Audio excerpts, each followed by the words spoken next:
চলো আজকে তোমাদের নিয়ে যাব দার্জিলিং এর একটা প্রিমিয়াম প্রপার্টিতে, যেখানকার রুমগুলো এতটাই প্রিমিয়াম, খাবার এতটা ডিলিশিয়াস, আর এরকম মেসমারাইজিং ভিউ দেখে কেটে যাবে তোমাদের সময়টা।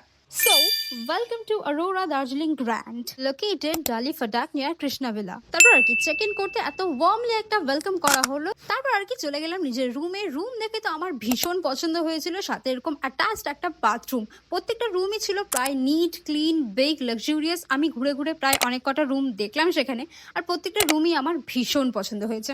তারপর আর কি পুরো প্রপার্টিটা ঘুরে দেখার পরে চলে গেলাম ডাইনিং এরিয়াতে। আর ডাইনিং এরিয়াতে গিয়ে দেখে ওরা অলরেডি আমাদের লাঞ্চের প্রিপারেশন শুরু করে দিয়েছে। লাঞ্চে ছিল ভাত, ডাল, ডিম, সালাড। প্রত্যেকটা খাবারই ছিল দারুণ সুস্বাদু আর রিজনেবল প্রাইসে। খাবারের কোয়ালিটি আর তাদের স্টাফদের বিহেভিয়ার দুটোই কিন্তু আমাকে ভীষণভাবে ইমপ্রেস করেছে। আর কি লাঞ্চটা সেরে নিজের ঘরে গিয়ে ব্যালকনিতে দাঁড়িয়ে এত সুন্দর ভিউটা এনজয় করছিলাম।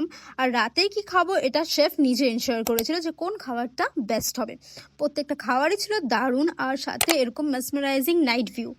তারপর আর কি ডিনারটা কমপ্লিট করে চলে গেলাম ঘুমোতে।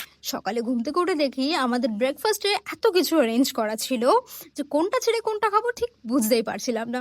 যাই হোক, এই প্রপার্টিতে স্টে করার আমার এক্সপিরিয়েন্স ছিল অসাধারণ। আমি সব ডিটেল ক্যাপশনে মেনশন করে দেবো। আর সাথে একটা গুড নিউজও আছে, যদি তোমরা আমার ভিডিও দেখে যাও তাহলে পেয়ে যাবে 10% ডিসকাউন্ট। প্রত্যেকটা ডিটেলসের জন্য ক্যাপশনটা চেক করতে কিন্তু ভুলো না। আর কবে যাচ্ছে সেটা আমাকে অবশ্যই জানাবে। চলো দেখা হচ্ছে পরের ব্লগে।